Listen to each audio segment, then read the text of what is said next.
It's dun dun dun dun dun dun. My dun. video. What I happened? added it. I don't know. I added my video, but it didn't play it. Hello, everybody. Dun dun dun dun dun dun dun dun dun. Okay, I want to talk about copyright strike. Click No, here. I don't want a copyright strike. Full experience. I should start spreading the news. New York, New York, New York. Okay. Sorry, guys. I just had an edible and hella hits of my vape, my weed vape, because my kids are gonna stay at my mom's tonight, so I can party a little bit. So yeah, if I'm weird, just let me be weird. And I love that no one's here yet, but I'm still giving this disclaimer. Okay. I want to tell you about some school board drama. Oh, this is such good. You have the little chyrons on the top, like we're CNN now. It's so cool. It's like Jake Tapper. You don't. That's how I got a lot of views last time. By doing like what's Dude, what we're that's that's what I'm saying, bro. You have your gangsters move in silence. Meg doesn't talk a lot. I talk a fuck ton, but yeah, I am a gangster. Okay, but like for real, I want to tell you about the school board drama because you're gonna feel how fucking annoying it is in your soul. Are you ready? I'm ready to hear about it because Michael Sachs is the guy who's like a big APAC dude, right? Yeah. So he funded the pop-up Elect Chicago Women and like the progressive, like those fake APAC shells. Mm-hmm.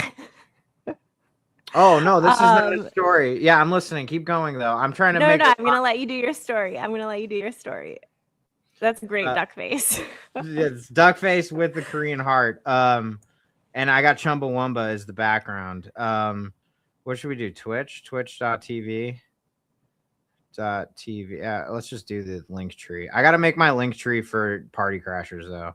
Except it has like my IMDb on it. Have you seen my IMDb? No. Wait, I'm gonna Google you. I'm gonna take the screen from you while you're doing that so I can look up your IMDb. Okay. IMDb Steve Tapas. Okay. Haha. Sharing screen. Allowed to share a window. No, not this window. What is it doing? No, I don't want to share this window. Oh, that window. Duh. Share this window. Chat, say hello. What's up, Instagrams? Let's see. Okay. Here. First of all, why don't you have a headshot on your IMDb page? Because it's $20 a month for that. Dude. That's my IMDb. What do we got? We got Divergent. Okay. Yeah. So tell us about your time. Yeah, tell us about your time on Divergent. Okay. So I got my job on Divergent when I got back from Spain.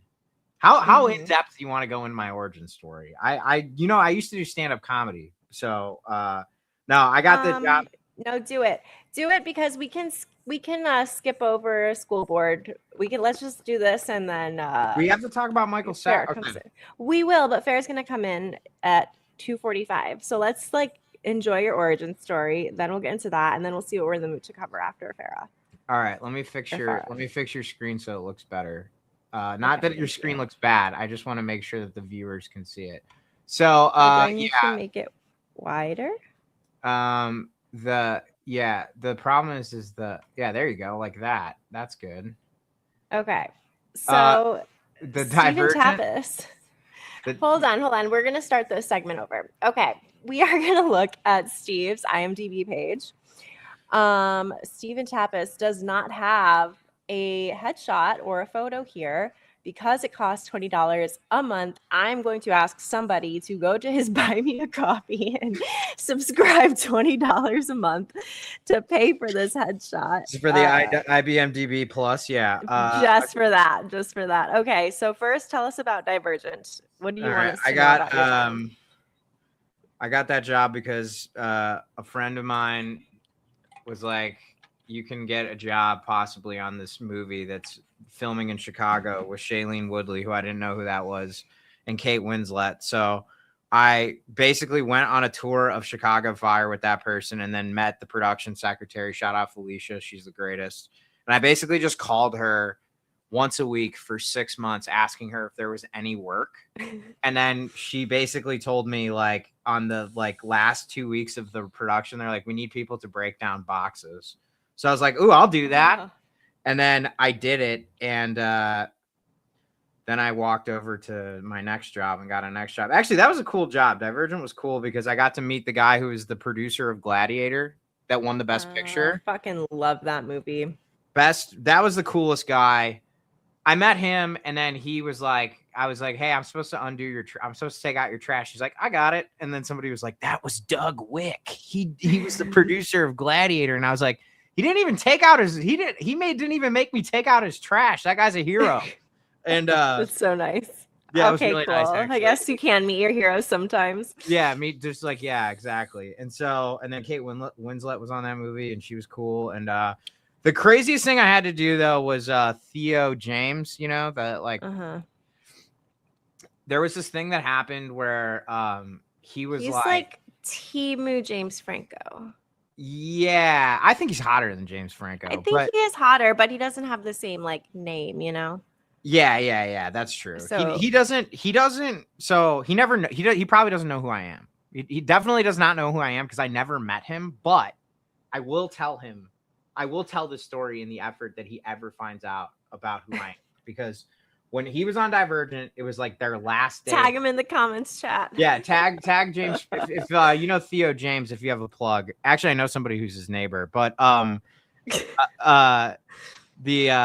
friend of a friend of the neighbor. But apparently, like, one day he was like on the last days of shooting Divergent, and like he was like called the production office. He's like, I really want a bottle of Malbec, and I need to get my guitar out of the Chicago Music Exchange, and it closes at 6 o'clock, and I'm going back home, which was like somewhere in Europe, tomorrow. So they're like, Tapas, you're on it. And I'm like, God damn it, bro. So I ended up, they're like, okay, like, go get this bottle of wine, which Malbec is Argentinian for, it means like bad. It means like in Spanish, it's like Malbec, which is like bad taste. Like, and it's because Argentinian wine was kind of a mix of all these bad wines, and then they started making good wine, so they owned it. But I knew that much about Malbec, so I'm like, okay, I got to go to the Argentina section after I get the guitar. So I showed up, grabbed the guitar. I'm like, all of this traffic, construction, like weaving, like got the guitar in the back. It's in my like 96 Jetta or Camry. I get the Malbec and then like show up, and then I'm like, yeah, I'm here to give this to Theo, whatever his name is. And they're like, that's all right, you can just give Theo it. Vaughn? Theo James. Yeah. Theo James. Like, you can just give it to me. And I was like, okay, perfect. Yeah. I really don't. This seems like this is going to be a lot. So yeah, that was kind of like, I did a good job with that. And then good job. So that was, did you get a raise that day? Was my time on Divergent. That was the best thing I did. Really? Yeah. Yeah. I mean, like, I did a lot of other stuff, but yeah, that was pretty. But that was your favorite like thing. Yeah, that was kind of when I understood that being a pledge in a fraternity is like the single best thing for preparing for a job in movie production. Is just knowing that when somebody tells you to do something, you just fucking figure it out. That's like the whole. And you can do that. You can, like, you know, that lesson. You were never in a fraternity, so it's pretty. Once you know that, you're good. So yeah. Okay. Now, you had 50 episodes on Chicago PD. How was that propaganda series for you? It was good. I had a lot of fun on that one. I'm still friends with a lot of people. They were gonna be a lot of people were gonna, you know, be in my wedding from that show. And my good buddy Leroyce, I started doing stand up with him because I met him through the show, and when I was a PA, and then I became the assistant to a 4-time Emmy winning producer on that show for like 36 episodes, which was for 2 or 3 seasons. But he was good. I learned a lot about like movies and TV, and just like I learned a lot about life from that guy. He's great. Love him. Yeah, no, that was great. And then it was also the time when I submitted a spec script to write for the show. And basically no one had the heart to be like, you're really not good at writing drama. Except my old boss did tell me, he was like, Tapas, drama's not your bag. But I've seen you do stand-up and you're funny. So you should go do your own thing. And I was like, so don't move to LA and work into the writer's room, is what you're saying. He's like, yeah, don't do that.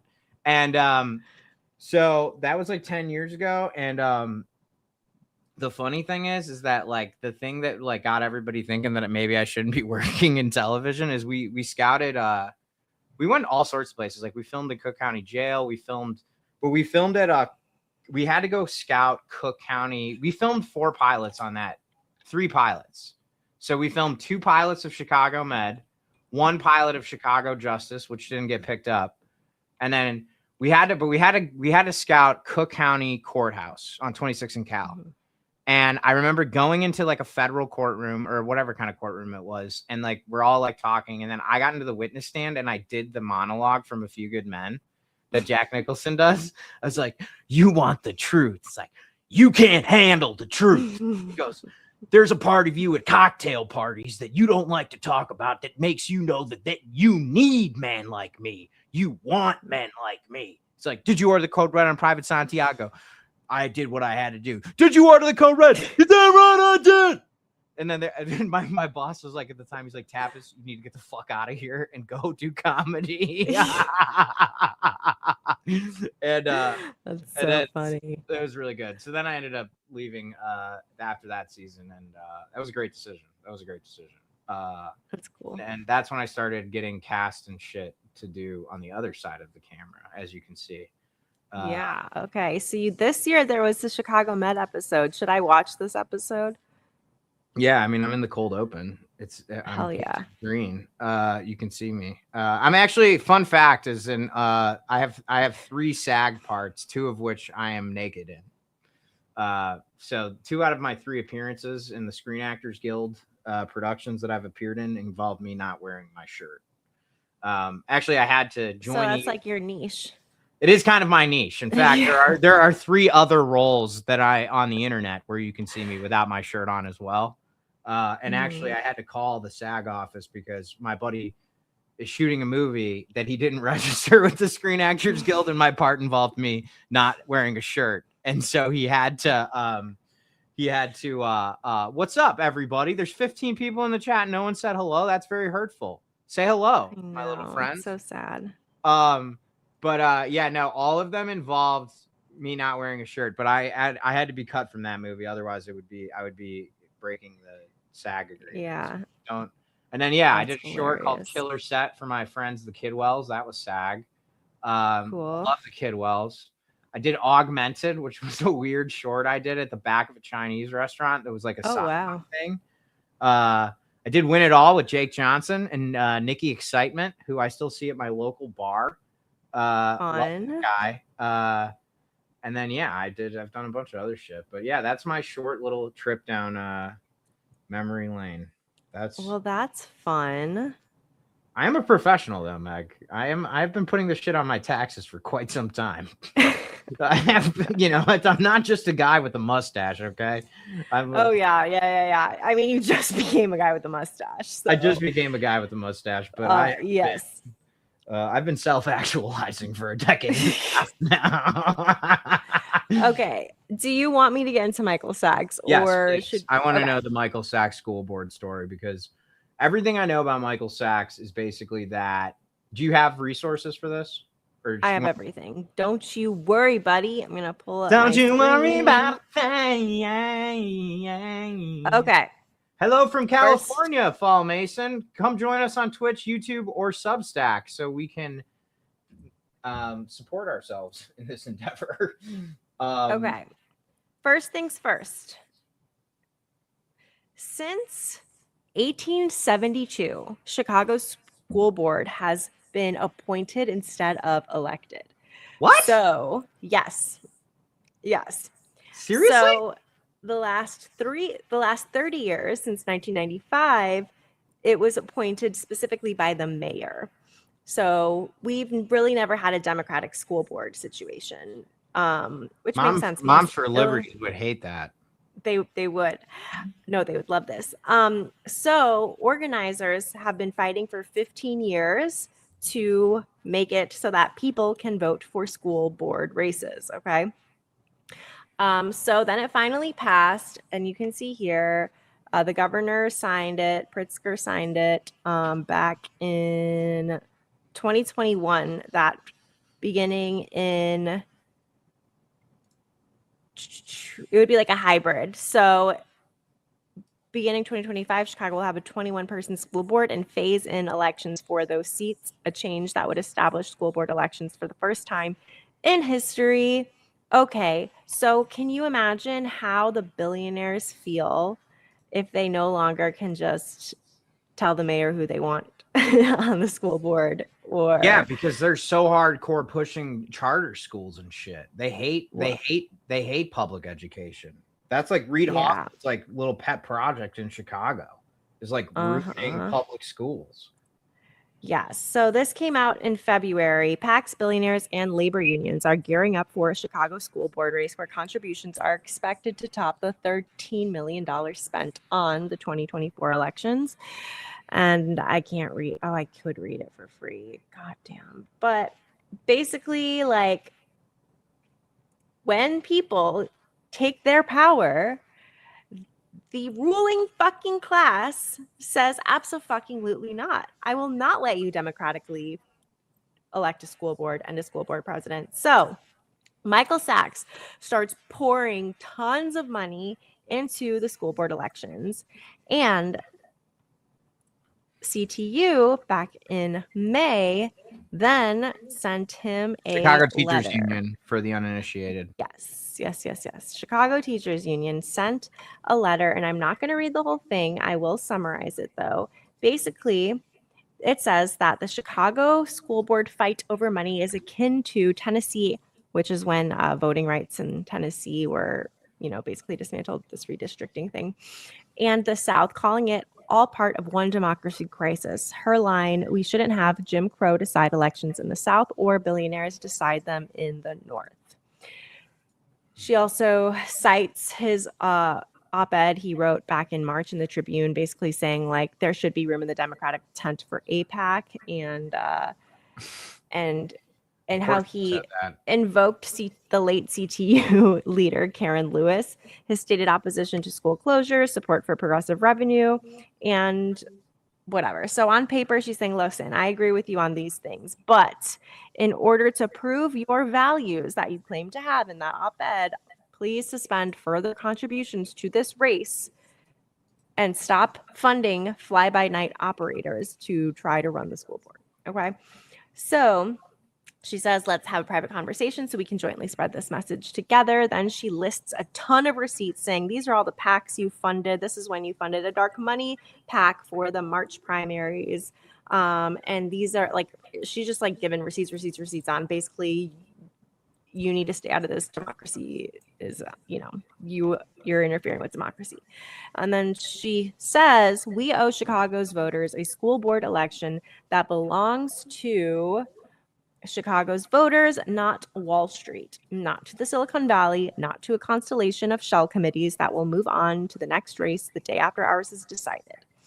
And she says that with Trump forecasting that he will end free and fair elections and send armed agents to the polls, Chicago's civic, labor, and philanthropic class should show restraint now rather than fight this battle with money.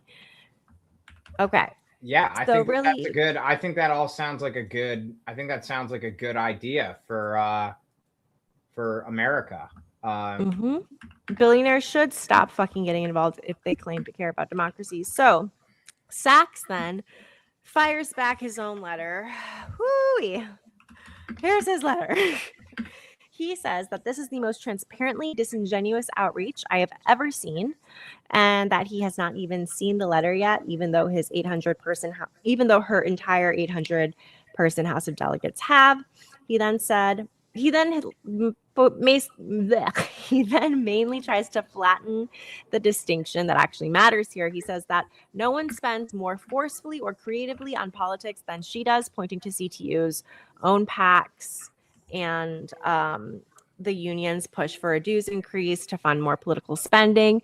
But I think this is where the tell is in his own argument. This is such a fucking narcissist because the power dynamic is so different, and he is describing a system where teachers pool their own money to represent their own interests in the system that they work in.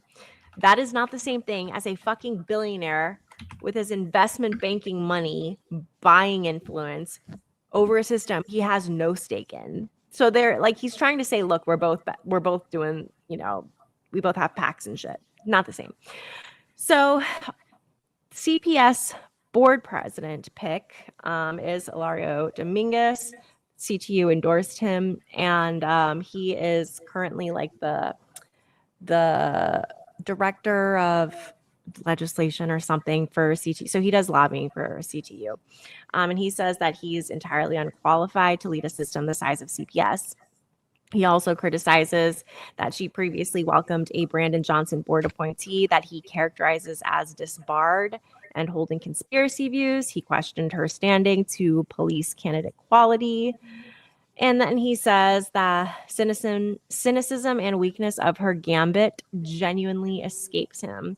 So he's really trying to frame this as they are two equally self-interested spenders, but it's not the fucking same, because one half is a billionaire trying to make sure that he maintains control over a system now that it has finally gotten to the point where people can elect their own.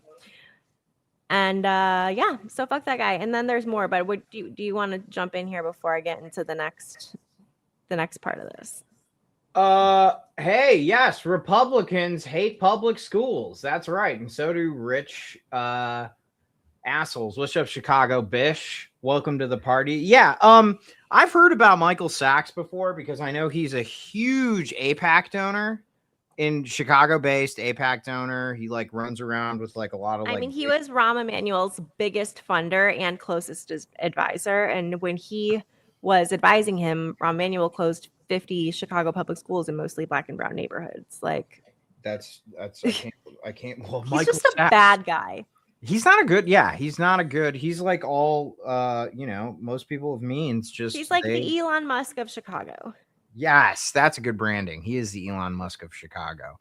He seems also very like whiny. Like he's like not like Elon Musk in the sense that like Elon Musk like is like bombastic and attacks his enemies like as hard as they attack him. He's this guy tries to be like, look, I'm just a nice little philanthropist billionaire. Yeah, he's just a little bitch. He's like he wrote that thing in the Chicago Tribune editorial board where he's like, AIPAC isn't the enemy. It's like yeah, like why are you trying so hard to convince people that? Why would you have to do shut the fuck up, dude. And like honestly, dude, like it would like it wouldn't be the enemy if Israel wasn't an apartheid state committing a genocide. But it is, so therefore it's the fucking enemy. And also anything that's trying to influence our elections undemocratically is an enemy. Whatever their cause is, that is undemocratic influence of elections. That was what I was gonna add that. Yeah, you're good clarification there. You are right. It is these guys are so like they're like it's they want their cake and they want to eat it too. It's like you get to have the kind of influence that a hero has on a movie, right? You have this insane amount of influence and money and power so that you can basically essentially shape the narrative however you want. And you cry when people don't think that you're the main character. It's like, why are you guys, if you're joining us from YouTube and you haven't said hello, you're really hurting my feelings. You're really hurting my feelings. I just want to hear from one Valentard. If there are out there, say hello to your little friends. But like, it's so funny how they like are, they're just so like, they get so whingy when they can't be the center of attention in a positive way. They're like, it's like, or when they're called out for their bullshit because they're so used to their bullshit being normal that they don't think it's bullshit. Yeah, exactly. They don't understand. That's the thing that was the mistake that Steve Jobs made. Like there's this great documentary about Steve Jobs called it's by Alex Gibney. It's called The Man Behind the Machine. And it's basically about how Steve Jobs like was a sociopath. And so he created the iPhone in his likeness of like, he basically was like, Steve Jobs didn't like people. So he wasn't thinking about people when he created the iPhone. He was thinking about Steve Jobs. And it shows. And the thing that Steve Jobs never understood was that like if you give people this power, you are democratizing the truth. And a lot of billionaires have done their best to try and de-democratize the truth. But ultimately, what we're beginning to see more and more often is that the truth comes through in the most unlikely places. Like no one would have thought that just like a good like APAC Instagram account would bring this to the forefront of the American discourse. If you're joining us on TikTok, join us somewhere else because we're going to get kicked off pretty soon. I'm like so hungry. I need to go grab a slice of pizza. Do it. But if you want to look at the next CTU letter to him, how he is contesting like 27 of the people on the ballot. It's fucking crazy. Here, let me send it to you, and then I'm gonna go order my pizza really quick. Good. Do it.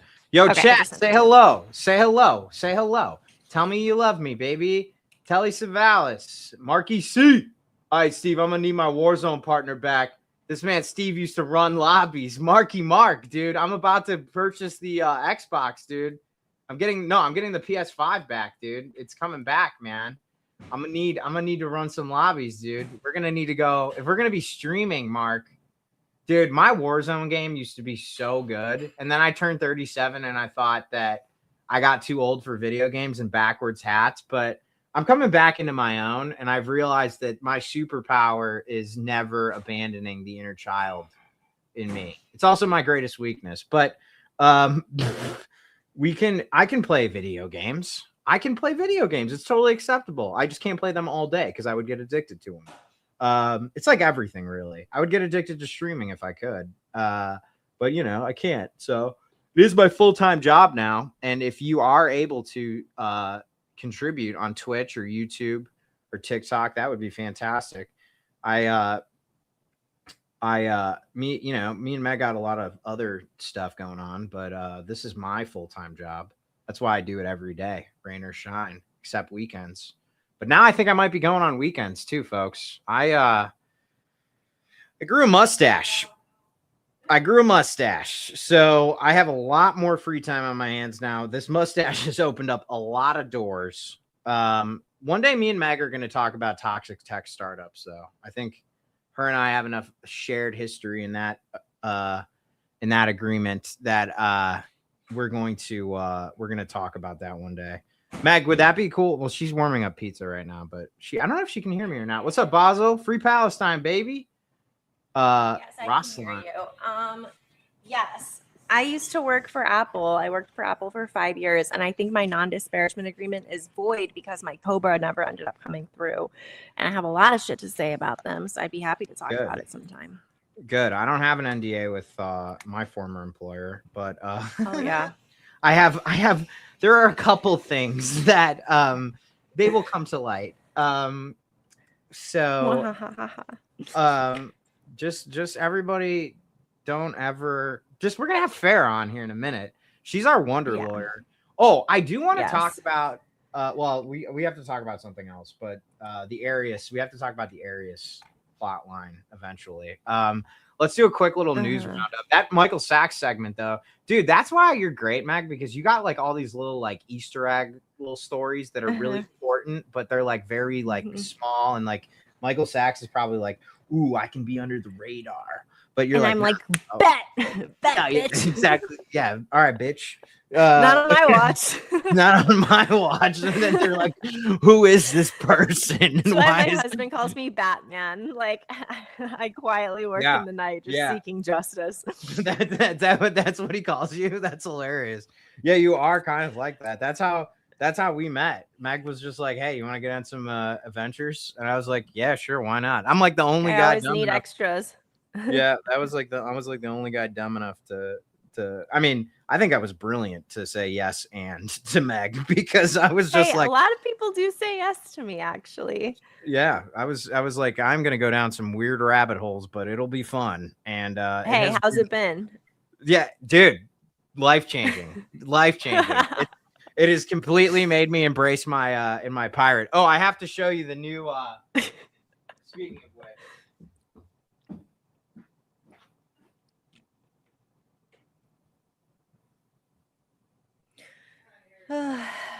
I don't know where he went, chat, and I'm high, so I'm not as good at being like interactive. And he's a stand-up comedian, so he can just talk and talk and talk. I can't really do that. I'm very autistic, and so I need social feedback. It's James Connolly.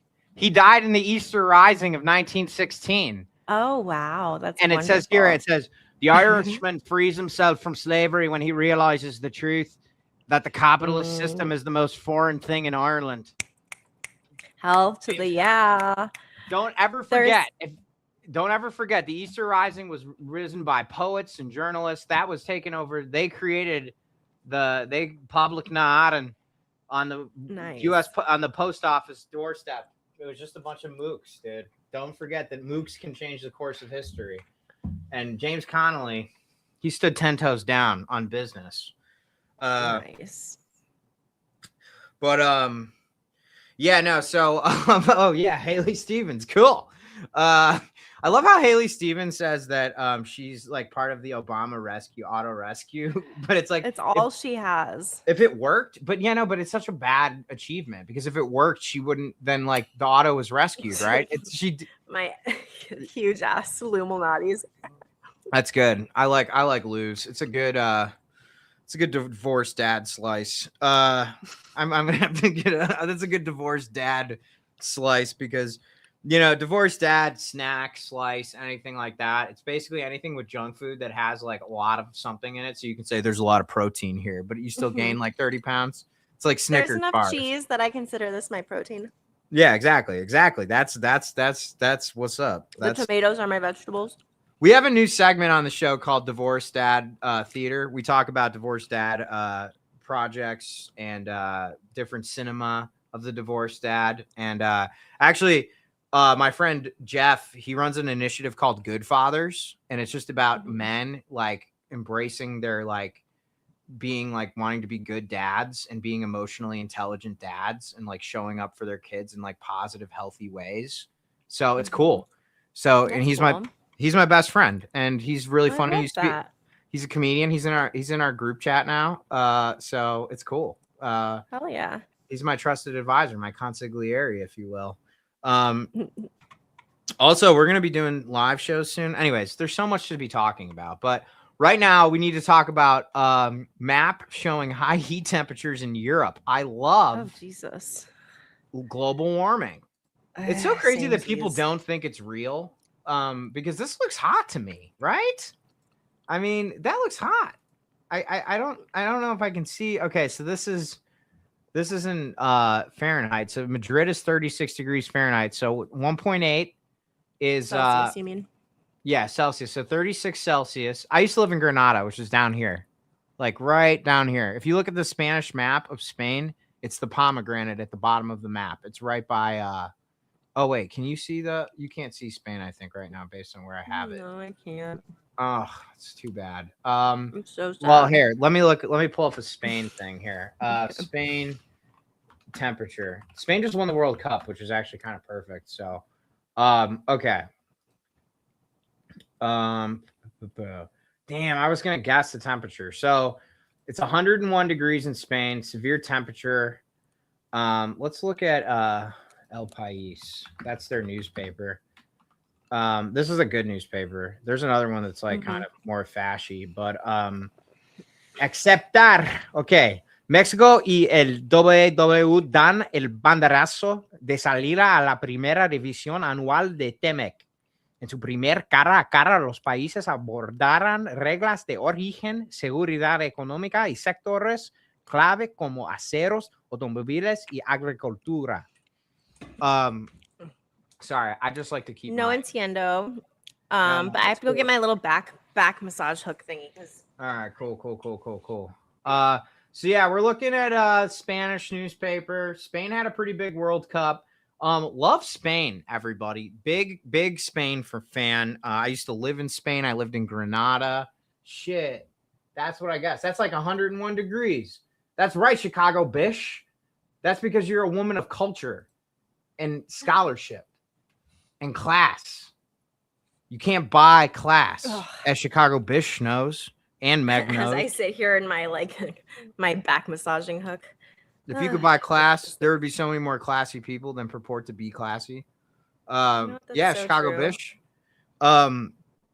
So when I lived in Spain, I'm glad that they won the World Cup. It's cool. When I lived in Spain, Spain is like very like they have a lot of like fascist and anti-fascist history. Francisco Franco was the dictator of Spain. He was the longest fascist in power ever. And he died in, I think, 1979. And this is Franco. And he died in 1975. He was a Spanish military general, dictator of Spain from 1939 until 1975. This is crazy. So in 1936, the Civil War broke out. A lot of Americans went and fought for the communists, believe it or not, like Ernest Hemingway. A lot of those guys went and fought for the socialists in Spain, and the Russians backed them. And then basically in 1939, they lost, and then Franco took over. He basically committed a ton of war crimes. If you've ever seen the painting Guernica by Picasso, probably the best painting I've ever seen in person. It's in La Reina Sofia Museum in Madrid, and it is a 1937 painting which characterizes the firebombing of, well, that's a print. It's huge. IRL. It's here we go. This is it. It's huge. It takes up like the whole wall. And it's about how Franco killed a whole entire town of people in Guernica. And basically he spent like his entire reign trying to get rid of different nationalities in Spain. One of the cool reasons that it relates to soccer, football, as they call it in Spain, is because there was Real Madrid, obviously, was Franco's team. Then there's like Atletico Madrid, which Javier Bardem likes them. And Javier Bardem his family was very much part of the good guys in the Spanish Civil War. I think his family has a history of like social justice in Spain.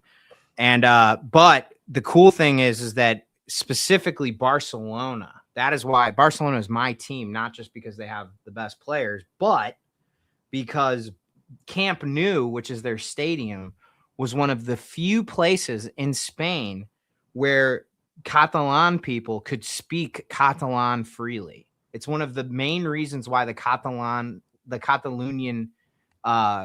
cultural identity survived during Franco's period, was because people in Spanish soccer fans, Barcelona fans, could go to the stadium during games and talk and speak Catalonian.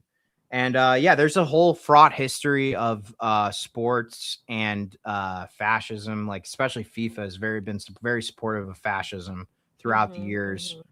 Obviously, they allowed Chile to basically commit human rights abuses in their stadium.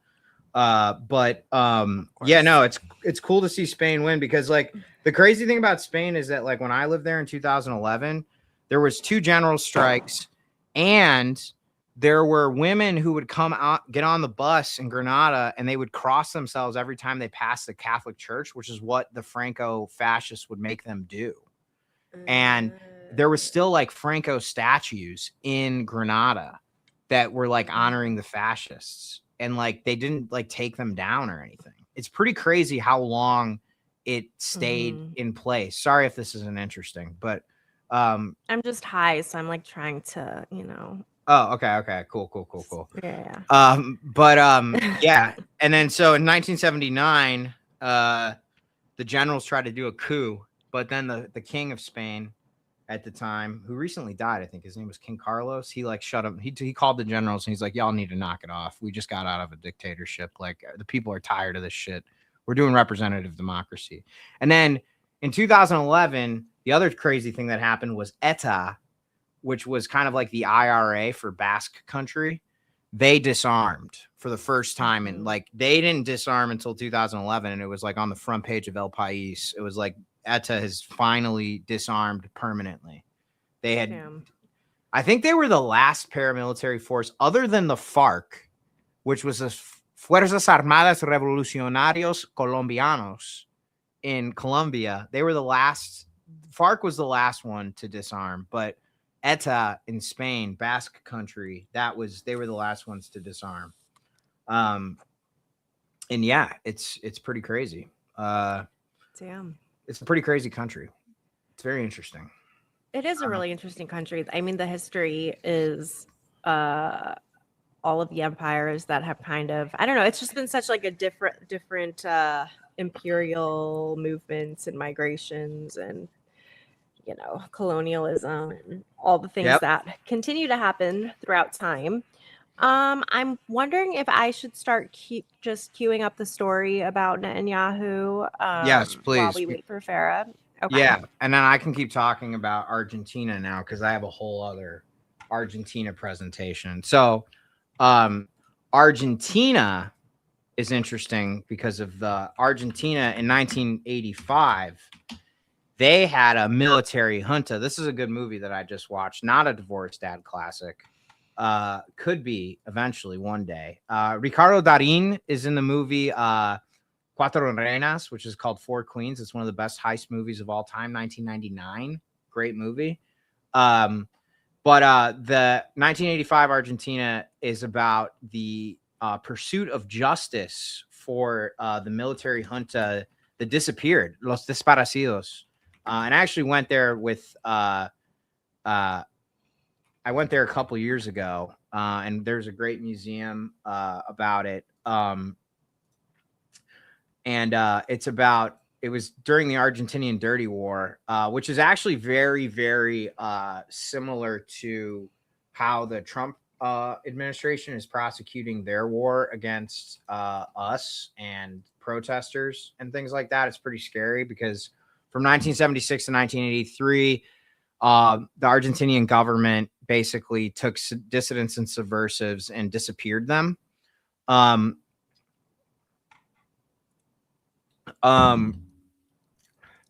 Perón was Eva Perón was ousted in 1976, and they began a campaign to crush dissent from their autocratic rule.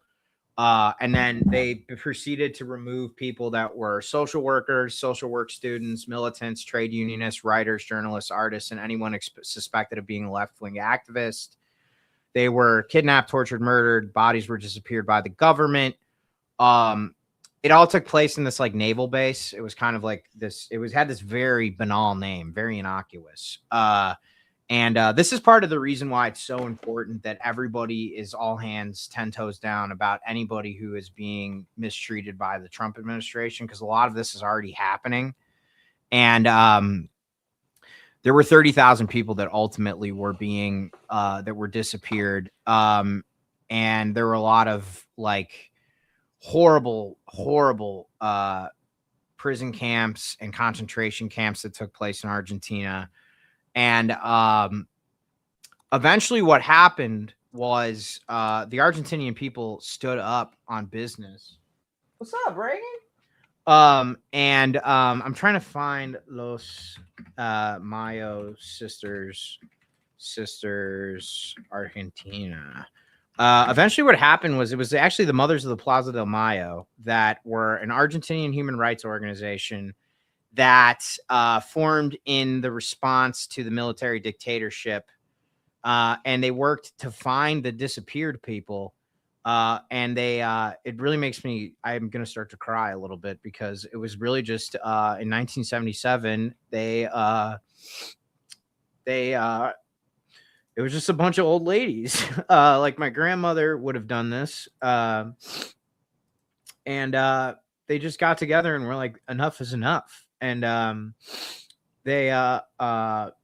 they rose awareness, and they helped create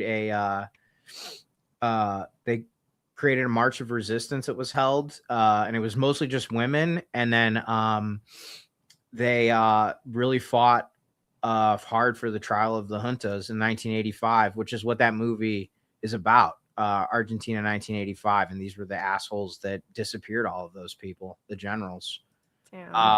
So yeah, I mean, a lot of people have been rightfully tough on the Argentinian soccer fans that have been racist, but Argentina has a strong, proud history of human rights and fighting back against these kind of assholes in ways that we're going to have to learn how, because if we don't, we're going to be doing trials. I mean, we're going to have to do trials anyways, but well, on that note, Farrah's here.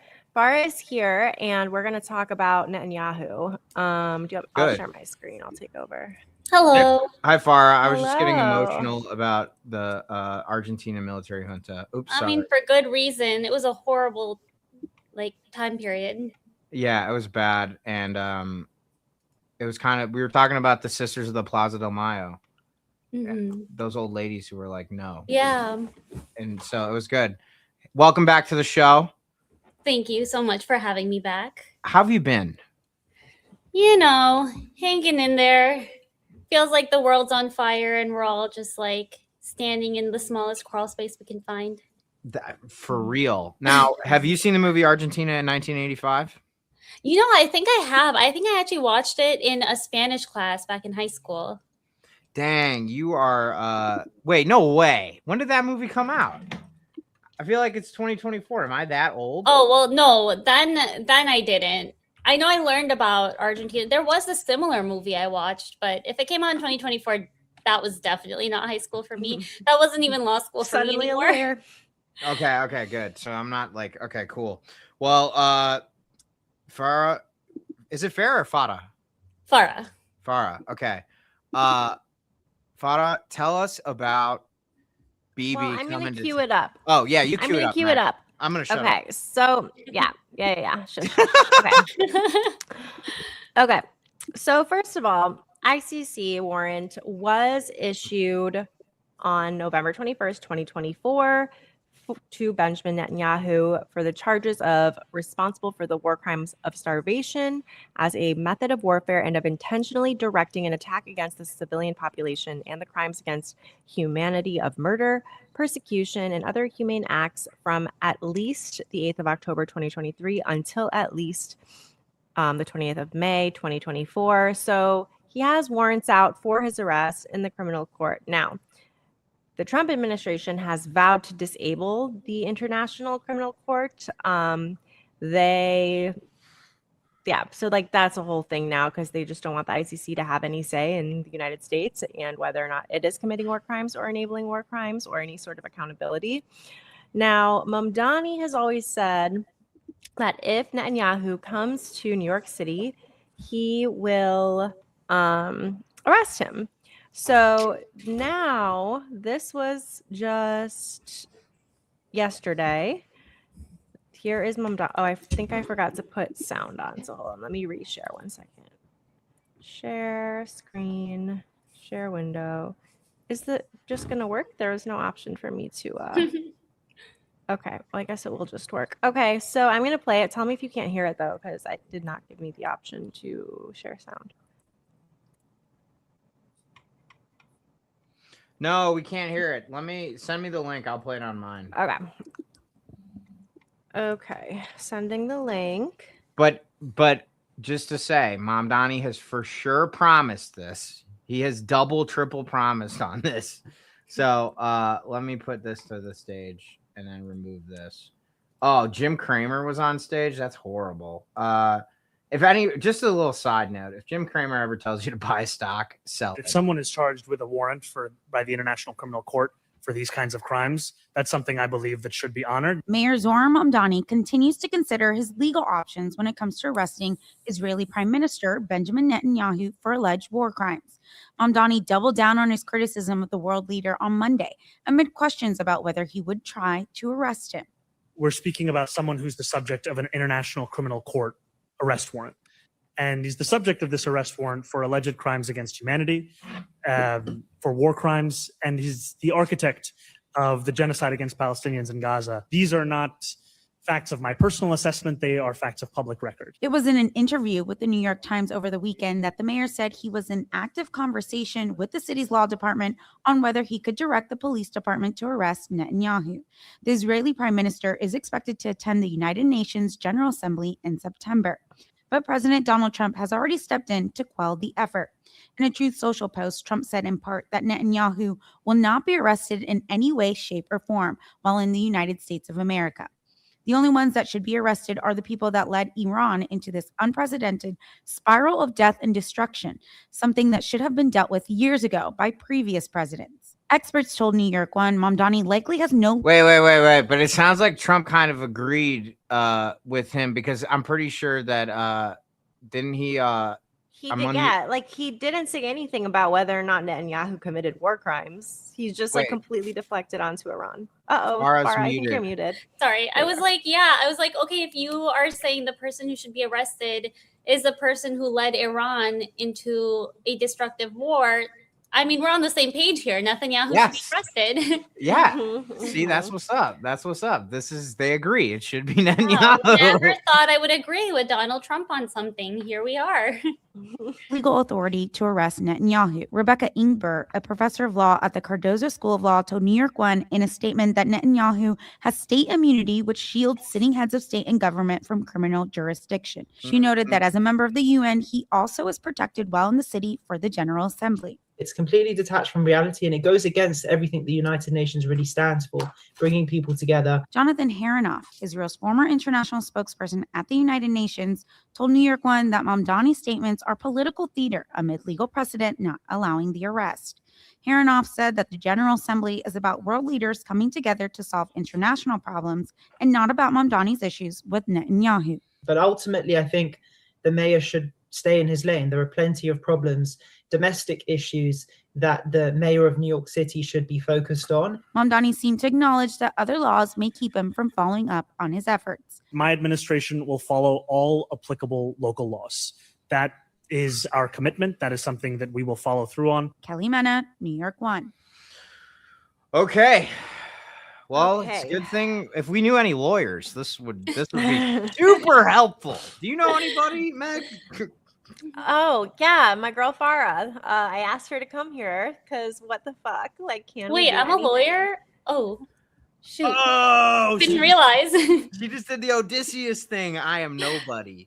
That's good. Farah, you're a lawyer. Tell us your CV, like, real quick. Like, what's your specialty? Like, what kind of law do you practice? Tell us about the org, just real quick, so that everybody knows your bona fides. I trust you, though. Well, thank you. And honestly, if I say my CV, I don't know if everyone will trust me, but they should. Hopefully, I think. My name is Farah Chalisa. I'm an international human rights attorney in Chicago. And my practice has looked kind of, especially in the last couple of years, like a mixture of all sorts of things. I like to think of myself as almost like emergency legal relief sometimes. Like it's like whatever people need who are. So like the people I represent are usually the ones who are the most vulnerable in society, or much to my parents' dislike, like taking on the cases that nobody else wants to take on because they're too risky, or they go against traditional institutions. I'm like, what? It puts me at risk. Bring it on. But usually it's because you're a real one, Farah. Thank you. I actually got a call from jail today. A random person had looked me up, and he was like, I was like, at the end of the call, I was like, how did you find me? Like, what made you reach out to me? He has like an innocence claim for murder. He's been in prison since like 2007 for it. He was like, yeah, I was just trying to look up like attorneys who seem like they don't really trust the system. And like, that's how I came across you. And I was like, low key, that's pretty awesome. Like if that's my rep, like if that's the vibe you're getting from me, like I'm into it. you know? Yeah. That's pretty That's cool. pretty badass. There's no such thing as halfway crooks on the SEO. Like you're that's good shit. That's good shit. That is like the best. That is damn. Okay, that's cool. Yeah, I was like, thanks for the compliment. Like, flattery will work because now I do want to take on your case. So but yeah, so I practice international human rights work that's involved, and a lot of it is focused on Palestine, on Iran, on the U.S.'s illegal actions in Iran, the U.S. complicity in the genocide in Palestine, and the attacks in Lebanon, as well as representing American citizens, Palestinian Americans who have been affected by the genocide, and then doing victims' rights representation, civil rights representation here domestically, whether that be representing victims of hate crimes or bringing claims against ICE and the U.S. government. So really, it's like I like to take on state actors or those who abuse their power and represent the victims of that abuse. That's incredible. So the comedian's code of conduct is comfort the afflicted and afflict the comfortable. Love it. And it sounds like, I mean, technically that phrase comes from a satirical column in the Chicago Tribune from the turn of the 19th century. But the guy was making fun of the fact that newspapers don't do that. But I've kind of co-opted it. It sounds like you're doing a lot of that. Comforting. No, I like it. It reminds me of my Instagram bio. Actually, it's liberating the oppressed and litigating the oppressor. Dang, that's what's up, man. Cool. Law school is still cool. All right. Let's do it. All right. So now that we got an idea of the, sorry, Meg, keep going. My bad. I'm just getting excited. No, you're good. So yeah, can Mamdani tell us about the jurisdiction issues? Tell us about the Roman statute. Tell us all of the things that we could not get from this segment. Yeah, so I have been researching this topic for a long time, and specifically the topic of can U.S. domestic courts hold individuals responsible for the genocide in Palestine legally accountable?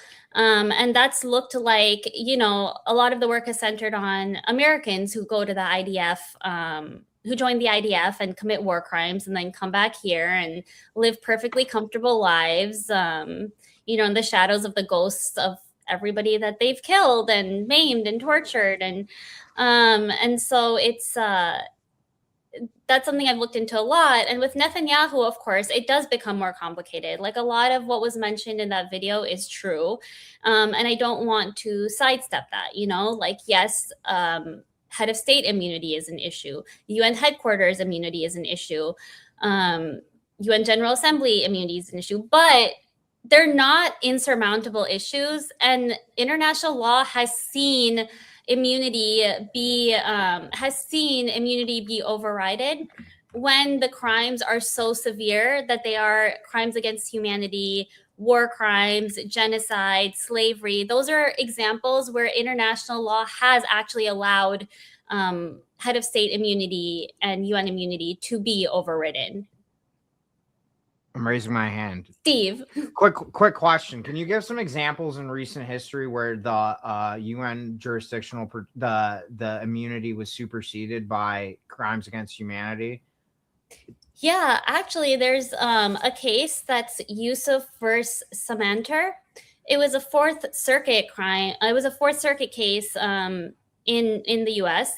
And that one actually, literally, the ruling was that what's called jus cogens, which is that stands for customary international law. And jus cogens stand for the worst crimes in international law, aka again genocide, slavery, war crimes. So that case, Yusuf versus Samantar, it literally ruled that jus cogens violations strip official immunity. Wait, so there's case law that supports the predicate for, I don't know if I use the word predicate correctly, but there's case law that supports the idea of rescinding the immunity that they're claiming Netanyahu's entitled to? There's quite a lot actually. U.S. But case it's law. U.S. case law, and in fact, there's actually like Second Circuit case law, which is, you know, if Mamdani was to arrest Netanyahu and if he was to be charged, it would be in the Second Circuit. And another example is this case, Kadik versus Karadzik, where, you know, a state official, like a head of state, came to a UN conference, and he was served with process for a lawsuit brought against him while he was at the UN conference. And so, of course, he asserted head of state immunity and said, you know, I can't be held liable for a crime, which means I can't be served with process for a US court. And the courts actually said he was eligible to be served, and that that courts do have jurisdiction over a foreign leader in New York when it comes to genocide and war crimes. Which country was that guy? Was that from the former Yugoslavia or something? I believe it was I want to say Serbia. That sounds like one of Slobodan Milosevic's dudes. Yeah. Or you know, the Croatians or the Bosnians or Serbia, yes. Yeah, he Serbia. was president of Bosnian Serbian Republic. Yeah, okay. That makes sense. That's what are you doing, Kathy? That's fascinating. That's good That's to know, because I could not interesting. find this information anywhere. Well, so I think it is, I it think is the possible. thing it is, and like none of these are exact precedents, right? But and a lot of it involves like foreign leaders or leaders of countries that like we don't have an allyship with, the way that for reasons I will never understand we do with Israel. But that being said, like that's where you have to get creative, you know, is there in the New York Times interview, Mamdani said, you know, we will not be writing new laws.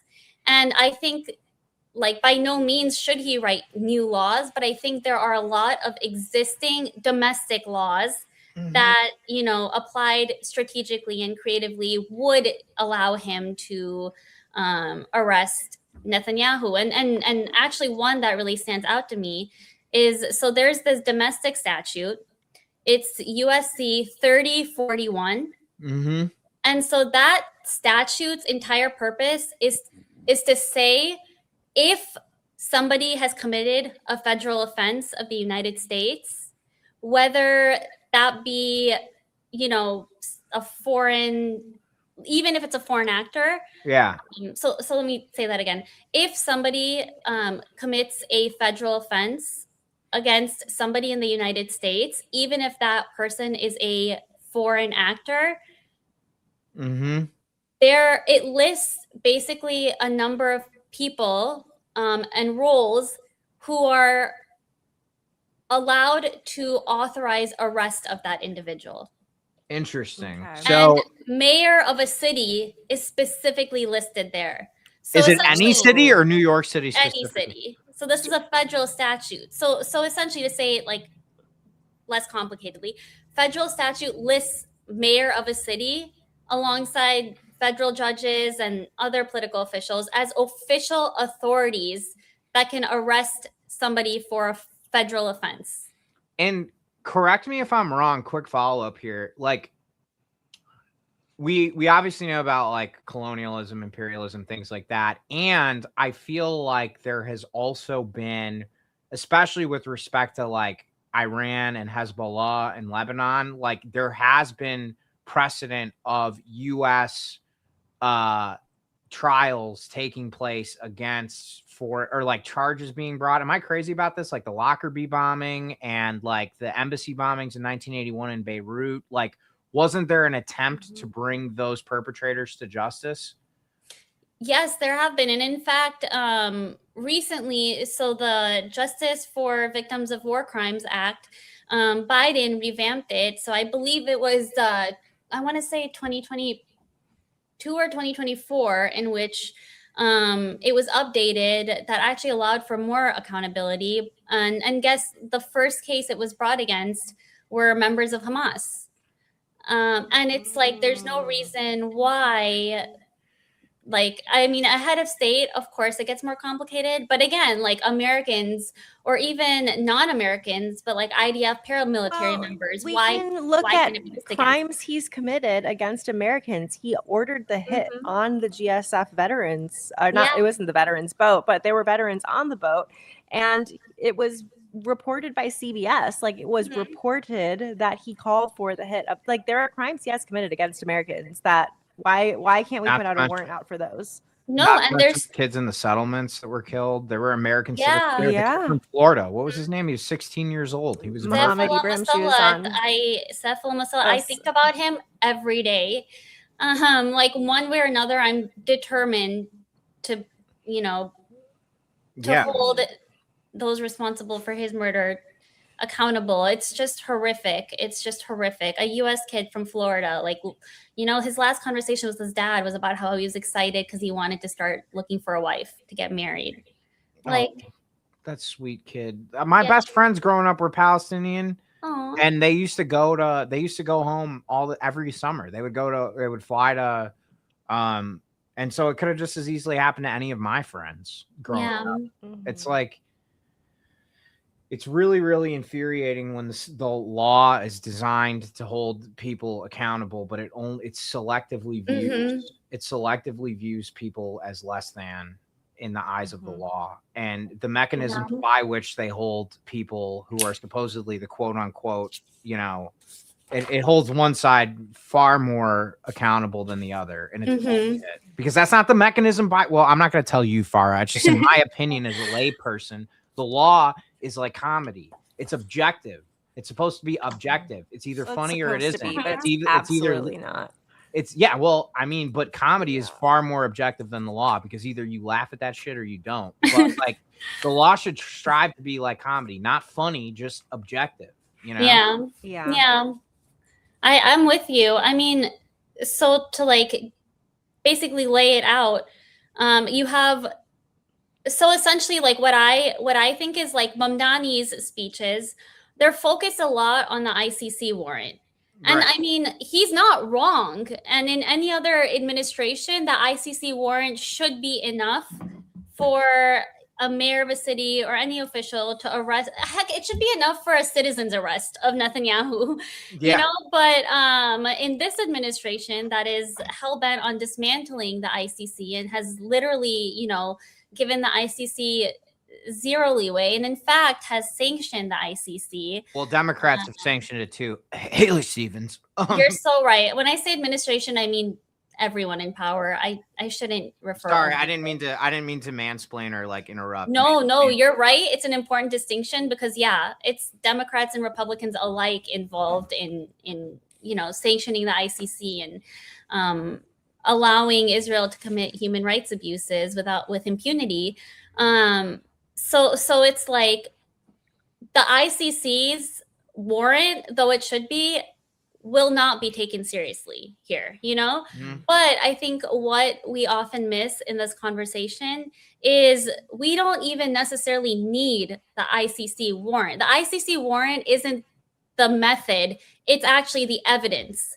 It's another piece of all of the amount of evidence, whether it be human rights reports from Amnesty International and Human Rights Watch, or like you said, news reports from CNN and CBS. I mean, we have like first person testimony of people who have been there and been victims of war crimes firsthand here in the United States, U.S. citizens and New Yorkers, right? There are literally New Yorkers who have lost family members, who were tortured themselves, who, have faced the consequences of an apartheid and genocidal state and who are U.S. citizens.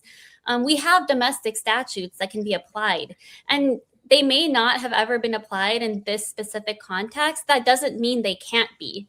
I mean, that's the whole point of, legal application of law. What's the point of a law that you just never use or apply? So you have 3041, which is a domestic statute, which says mayor of the city can authorize his police department to arrest Netanyahu if he committed a federal offense. So then you ask, what are the federal offenses? And there are, so many, but two statutes come to mind. One is a Genocide Accountability Act. And the Genocide Accountability Act specifically says in its text that jurisdiction, it gives U.S. courts jurisdiction over genocide committed anywhere in the world when the alleged perpetrator is in the United States. And there is no head of state immunity exception in the statute. And so Wow. at that point, it's like, well, what do we listen to? Do we listen to this domestic statute, or do we follow what, you know, some consider to be international law and head of state immunity, which again, there's This is exceptions to literally international U.S. law. too. But Like, we don't even have to go down that path. We can just say, like, okay, according to U.S. law, he is breaking U.S. law, and per Holy this shit. statute, we can arrest him. and U.S. That's courts have wild. always, Not tinfoil. you know, held True. domestic statutes as overriding international law. I mean, that's a precedent many, many cases have set in this country. Okay. Wow. Wow. And so it's like, even if we don't look at international law at all, you know, domestically we have enough. And where there were instances like Congress. So one thing we learn when studying the law is we often analyze law by, one way we analyze it is by trying to understand what the intention of Congress was when they created that statute. Mhm. And there are many statutes in which Congress did actually include some sort of head of state immunity, you know? And so if they intended for one to be in this statute, they would have put it in, but it's not there. So, and then there's the War Whoa. Crimes Act. Again, War Crimes Act covers war crimes against U.S. nationals.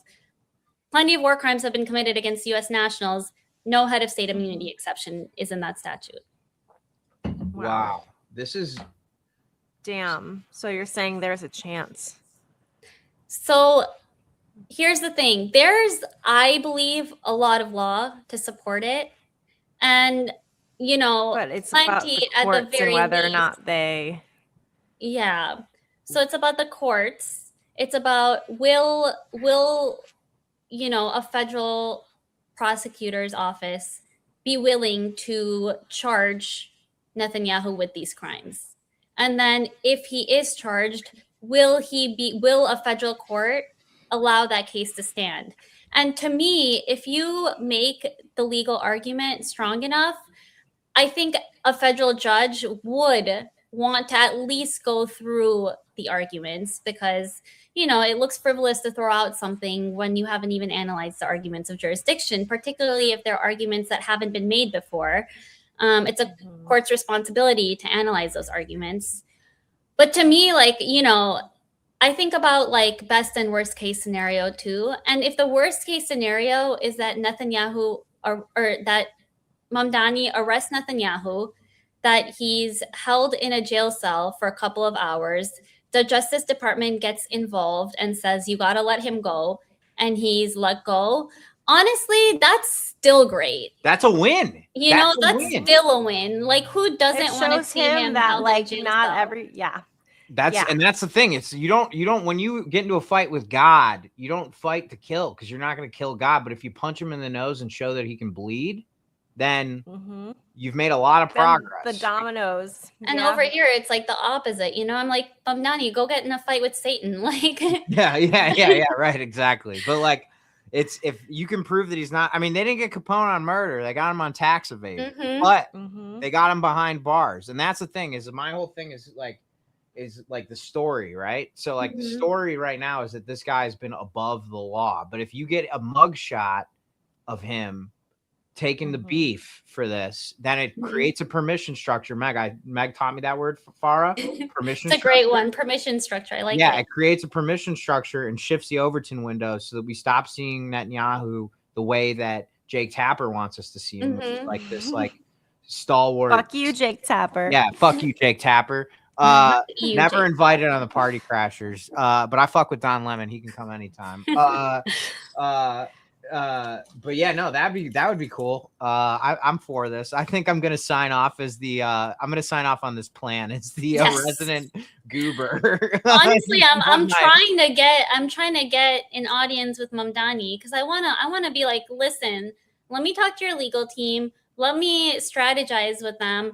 I will help you with this plan, and I will defend you if it goes wrong. You know, like I will, you know, you can have any legal expertise I have, even the ones I don't. I'll learn it, you know, but you know, let me share be on the what is case, like at years of least. research with you, because I've been waiting for this exact moment for so long.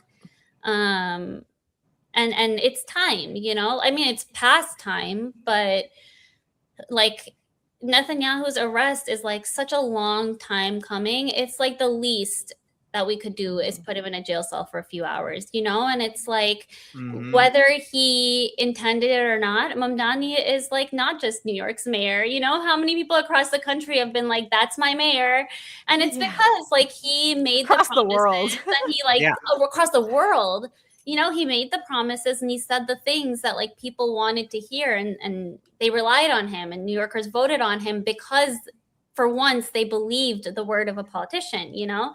And so, you know, watching him keep so many promises already, I'm like, I'm glad that he's, you know, he's coming down on this one and saying he's still planning on keeping it. I hope he can sweet talk Trump.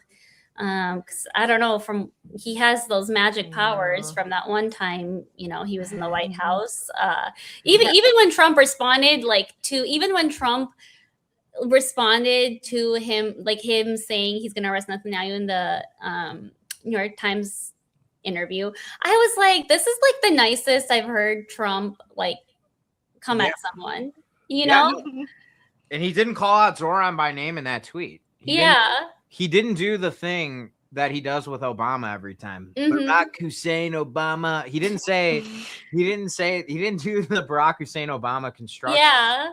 Which is really when you know Trump is fighting off of his back foot, because Trump has a preternatural ability to create heroes and villains in his story. And so the fact that he depersonalized the rebuttal shows that it proved it was very much like a token defensive. I don't think Trump likes Bibi. He doesn't. I don't think so. I think he's sick of him. No. Yeah, I think so too. And I think he does not like, Trump is a con man. Like con men, nobody hates getting conned harder than con men. Yeah. Like so Yeah. well, Farah, This you're is like fascinating. You're our Party Crashers legal correspondent if you want the job. Nice. I would love that. Sweet. Then come on anytime. Come on anytime. And in exchange for your contributions, what we're going to do is make sure that our editor, Chris, if you're watching this, we're going to make sure that we do a little short with this, and he'll put some cool graphics to cite the case law in the short, so that, you know, our audience knows that what you're talking about is substantiated by what we do. And we'll make sure that we get some people to collaborate it and hopefully raise awareness of this, because not only is it an important moral and legal victory, but it's also really interesting and gives me hope in a time where God knows we all need it. I know. I'm glad to hear it, honestly. Like, we have to hold on to every little strand of hope we can find. Yeah, seriously. Yeah. Well, thank you for what you do. Thank you for spending your time with us. Of course. Thank you so much for having me. Love you guys. Love your show. And happy to be back anytime. Perfect. And don't forget, we're doing an auction of the domains. My life had other plans, but don't worry. The domain auction is still happening in earnest. Ooh, can we do arrestnetanyahu.com? Oh, Mag! I think that would be right. I think we do. I think we should. I think that would be Okay, amazing. All right, yeah, I think. That would be so fun, and then we can put your video breaking down how he can be arrested. I love it, and we can put like AI. Okay, no, we shouldn't use AI. We can get some great artists who can put together images of him in a jail cell, and I can look at them to have sweet dreams before I fall asleep, you know? Hell yeah. Keep us motivated. Let's see here. I think we just bought stop. I got or arrest BB. Oh, arrest BB. Ooh, I like that one too. That one's crisp. Arrestbb.com. Love it. BB. Oh, yeah, got it. All right. Amazing. And I got .llc, .fyi, .now. I spent like $30 on this. Okay, good. We're good.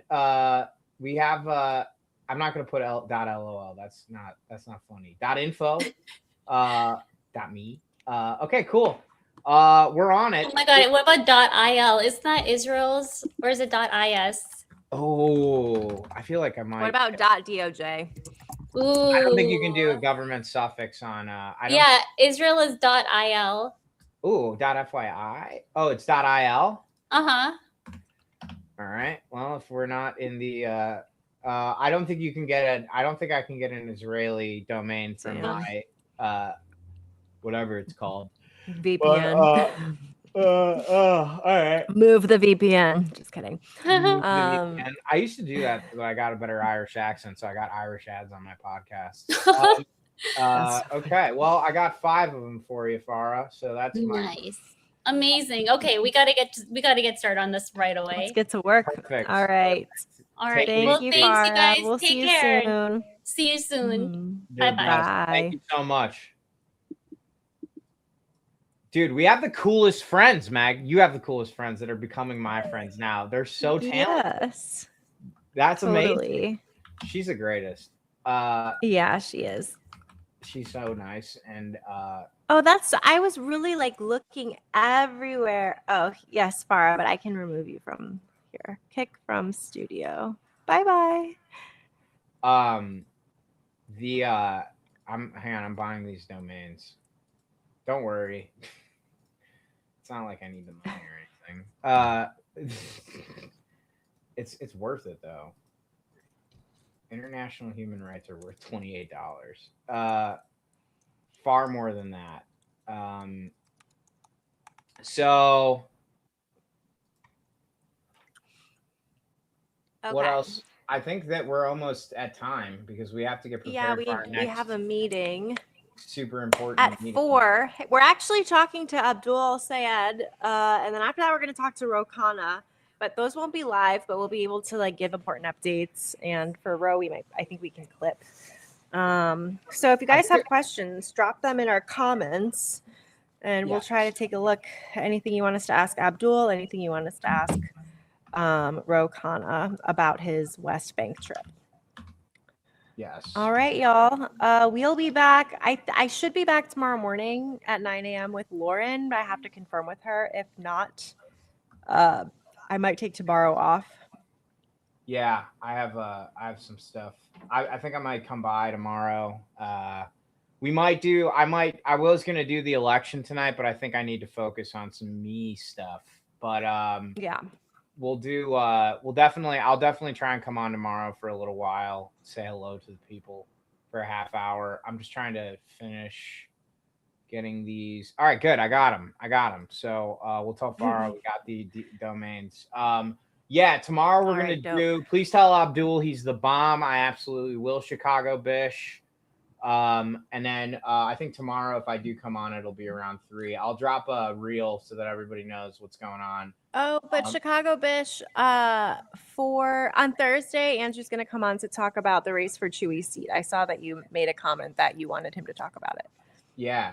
So he'll come on Thursday at 2:30. Yeah, Thursday at 2:30. Okay, cool. Well, we are the Party Crashers. You are our audience. We love you. And everybody stay frosty and have a great rest of your summer day. All right, later. Thanks. I won't be high.